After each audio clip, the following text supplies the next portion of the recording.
সন্দেশখালিতে তদন্তে গিয়ে তীব্র রোষানলের মধ্যে পড়েছেন ইডির অফিসাররা। হামলা হয়েছে তদন্তকারী অফিসারদের উপর, মাথা ফেটেছে ইডি অফিসারদের, আক্রান্ত হয়েছে সিআরপিএফ জওয়ানরাও। শুক্রবার ইডি অফিসারদের উপর হামলার ঘটনায় এবার কড়া বার্তা দিলেন রাজ্যপাল সিভি আনন্দ বোস।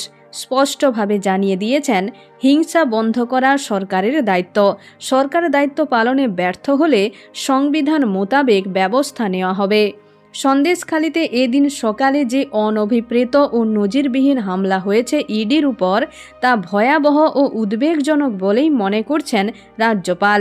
এক ভিডিও বার্তায় তিনি বলেন, একটি সভ্য সমাজের সরকারের দায়িত্ব এই বর্বরতা ও অশান্তি বন্ধ করা। যদি সরকার নিজের মৌলিক দায়িত্ব পালনে ব্যর্থ হয়, তাহলে নিশ্চয়ই সংবিধান মোতাবেক ব্যবস্থা হবে। রাজ্যপাল হিসাবে আমি আমার সব রকম সাংবিধানিক বিকল্প মাথায় রাখছি।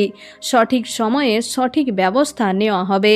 বাংলার মানুষের সঙ্গে জঙ্গলে রাজ করা যাবে না। বাংলা কোনো ব্যানানা রিপাবলিক নয়। উল্লেখ্য, এই প্রথম নয়, এর আগেও বিভিন্ন সময় যখনই বাংলার কোনো প্রান্তে অশান্তির খবর এসেছে, সঙ্গে সঙ্গে কড়া বার্তা দিয়েছেন রাজ্যপাল। পঞ্চায়েত নির্বাচনের সময়েও যেখান থেকে অভিযোগ পেয়েছেন সেখানেই ছুটে গিয়েছেন। এদিন ভিডিও বার্তায় তিনি আরও বলেন, পাক নির্বাচনী হিংসা এখন থেকেই শুরু হলো এবং এখানেই এটা শেষ হওয়া উচিত।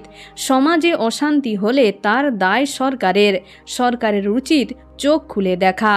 শুক্রবারের ঘটনায় রাজ্যপাল সিভি আনন্দ বোসের এই বার্তা যথেষ্ট তাৎপর্যপূর্ণ বলেই মনে করছে রাজনৈতিক মহল। এদিকে সন্দেশখালিতে ইডি ও কেন্দ্রীয় বাহিনীর উপর হামলার ঘটনায় ইতিমধ্যেই এনআইএ তদন্তের দাবি তুলতে শুরু করেছে বিজেপি। শাসক শিবির আবার পাল্টা বিজেপিকেই দুষছে এই ঘটনার জন্য। তাদের বক্তব্য, বর্তমানে এমন একটি পরিস্থিতি তৈরি হয়েছে যেখানে মানুষ ইডি, সিবিআই ও বিজেপিকে আলাদা করে দেখছে না। তো বন্ধুরা, এখন এই পর্যন্ত। আবারও দেখা হচ্ছে রাজনীতির পরবর্তী আপডেট নিয়ে। ধন্যবাদ।